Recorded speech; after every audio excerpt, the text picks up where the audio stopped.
Assalamualaikum warahmatullahi wabarakatuh. Mohon izin, saya Alfian Bagas Ferdiansyah dari MJ511 ingin mempresentasikan hasil UTS Matkul Digital Innovative Entrepreneurship mengenai analisis 10 type of innovation, strategi kopi kenangan dalam menciptakan kopi murah mewah. Bagian satu mengenai sekilas tentang 10 tipe inovasi. Nah, pengertian umumnya terlebih dahulu. 10 tipe inovasi adalah sebuah kerangka kerja komprehensif untuk menganalisis dan mendesain inovasi dalam sebuah model bisnis di perusahaan. Kerangka ini dikembangkan oleh firma konsultan Doblin yang kini merupakan bagian dari monitor Deloitte yang menjadi alat populer yang digunakan oleh perusahaan untuk memastikan mereka tidak hanya berfokus pada inovasi produk, tetapi juga berinovasi di seluruh aspek model bisnis mereka. Lanjut, klasifikasi 10 tipe inovasi yang dibagi menjadi 3 kategori, yaitu kategori konfigurasi yang mencakup profit model, network, structure, dan proses. Kategori offering yaitu produk performance dan produk sistem. Yang ketiga, kategori experience atau pengalaman yaitu service, channel, brand, dan customer engagement. Yang pertama, kategori konfigurasi ini ada 4, yaitu profit model, yaitu elemen profit model mengacu pada cara perusahaan menghasilkan pendapatan dan mendapatkan keuntungan. Profit model mencerminkan bagaimana suatu bisnis meraih keuntungan melalui cara unik atau lebih efisien dibandingkan pesaing. Yang kedua, proses, yaitu fokus pada cara perusahaan mengorganisir dan mengelompokkan sumber daya dan prosesnya.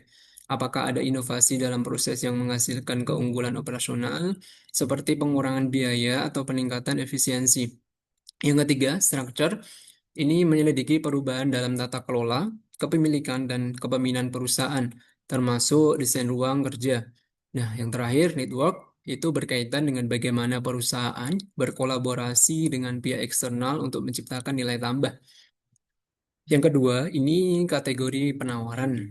Nah, ini ada dua, yaitu produk performance dan produk sistem. Di produk performance ini berkaitan dengan bagaimana produk atau layanan dapat diubah untuk memperbaiki kinerjanya.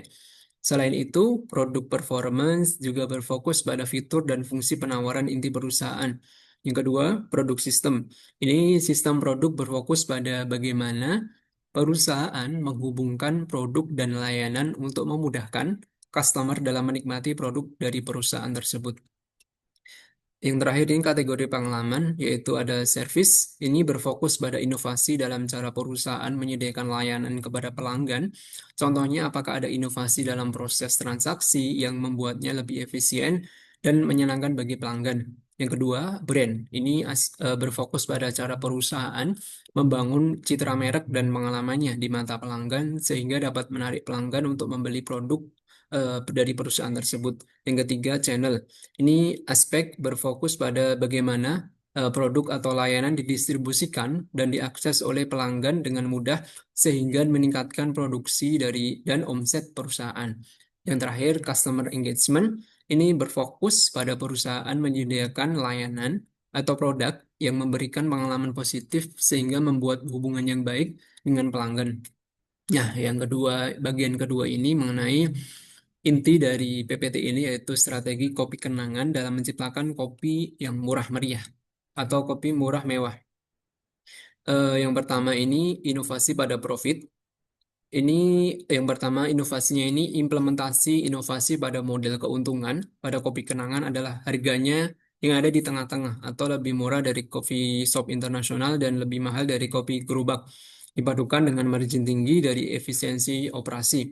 Nah, keunggulan kompetitifnya ini dengan harga yang di tengah-tengah maka dapat menjangkau pasar menengah yang besar dan mengoptimalkan keuntungan dari volume penjualan yang tinggi. Yang kedua, ini inovasi pada network. Ini inovasinya di kopi kenangan ini pada aspek network adalah kopi kenangan memiliki kemitraan yang sangat baik dengan startup properti untuk ekspansi lokasi di food court dan area perkantoran yang strategis. Yang selanjutnya keunggulan kompetitifnya dengan memperluas jangkauan toko yang sangat cepat dan dengan biaya yang sewa yang hemat, maka membuat kopi kenangan mudah dikenal orang. inovasi pada structure, yaitu penggunaan gerai khusus produksi di sejumlah lokasi yang dirancang efisien sebagai dapur semata tanpa menyediakan ruang tunggu atau tempat duduk bagi konsumen. Nah, ini keuntungan kompetitifnya ini dengan efisiensi biaya sewa dan operasional yang cukup bisa ditekan, memungkinkan harga jual dari kopi kenangan dapat lebih terjangkau dari produk kopi yang lain. Selanjutnya, inovasi pada proses. Ini dengan sistem pemesanan dan pick up yang terintegrasi dengan aplikasi belanja online, maka pemesanan dan pembayaran lebih mudah dan mengurangi antrean yang fisik. Keunggulan kompetitifnya ini dengan integrasi dengan aplikasi belanja online, maka dapat menciptakan layanan yang tepat dan meminimalkan human error dalam pesanan.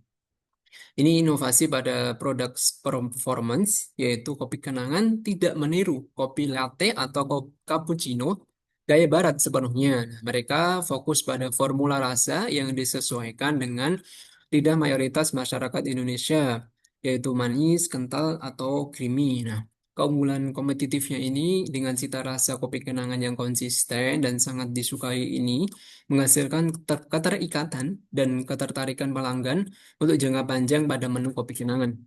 Nah, untuk inovasi pada produk sistem, ini penciptaan produk yang saling melengkapi, yaitu dengan mengintegrasikan penjualan makanan ringan dan minuman serta merchandise yang menarik dari kopi kenangan. Keunggulan kompetitifnya, ini produk pendukung berupa merchandise bertindak sebagai alat pemasaran portable. Misalnya, tumbler yang dibawa kemana-mana, sehingga memperkuat citra merek dan menciptakan rasa memiliki di kalangan pelanggan. Nah, ini inovasi pada brand. Penggunaan nama kenangan dalam nama kopi tersebut secara tidak langsung membuat para pelanggan menjadi tertarik dan mudah mengingat, khususnya para generasi Gen Z ya, karena nama tersebut sangat relevan dengan kehidupan mereka. Nah, keunggulan kompetitifnya ini dengan nama dan tagline yang unik membuat orang ingin membicarakannya dan mempostingnya di media sosial sehingga merek menjadi viral tanpa harus membayar iklan yang mahal. Lalu inovasi pada channel, ini penjualan utama kopi kenangan dilakukan melalui aplikasi online, baik melalui aplikasi pesan antar pihak ketiga yaitu GoFood atau GrabFood atau ShopeeFood maupun melalui aplikasi mobile mereka sendiri. Nah, ini keunggulan kompetitifnya. Strategi saluran distribusi ini memastikan kopi kenangan bisa menjangkau pelanggan di area manapun, sehingga kopi dapat dinikmati di kantor, di rumah, atau di lokasi lain tidak terbatas hanya pada kunjungan fisik ke gerai. Nah, ini inovasi pada customer engagement. Pelanggan diberi poin setiap kali membeli kopi yang bisa ditukar dengan kopi gratis pada aplikasi kopi kenangan, ditambah penawaran khusus yang disesuaikan dengan kebiasaan belanja masing-masing orang. Nah, keunggulan kompetitifnya ini, tujuan dari program ini adalah agar pelanggan membeli kopi berulang kali, sehingga nilai total uang yang mereka belanjakan di kopi kenangan selama menjadi pelanggan menjadi sangat tinggi dalam jangka yang panjang.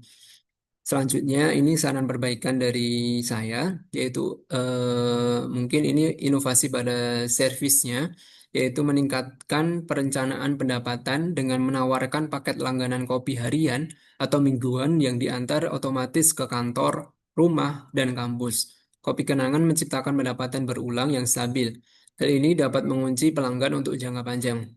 Mohon maaf, ini tulisannya ternyata di bawahnya ya. Ini inovasi pada service. Yang selanjutnya ini inovasi pada structure. Ini inovasi pada structure berupa produksi biji kopi sendiri nih.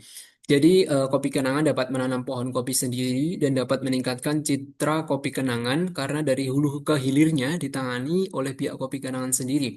Hal ini dapat membuat customer lebih tertarik dan percaya kepada produk kopi kenangan karena biji kopi yang dipakai adalah hasil menanam sendiri. Nah, ini ada quotes dari CEO Kopi Kenangan. Di Kopi Kenangan, impian kami adalah menyajikan kopi berkualitas tinggi, dibuat dengan bahan-bahan lokal paling segar kepada pelanggan di seluruh Indonesia dan seluruh dunia. Sekian dan terima kasih dari saya Alfian Bagas Fediansyah dan terima kasih kepada dosen pengajar Pak Joko Suharyanto dan mohon maaf apabila ada salah kata dalam penyampaian. Wassalamualaikum warahmatullahi wabarakatuh.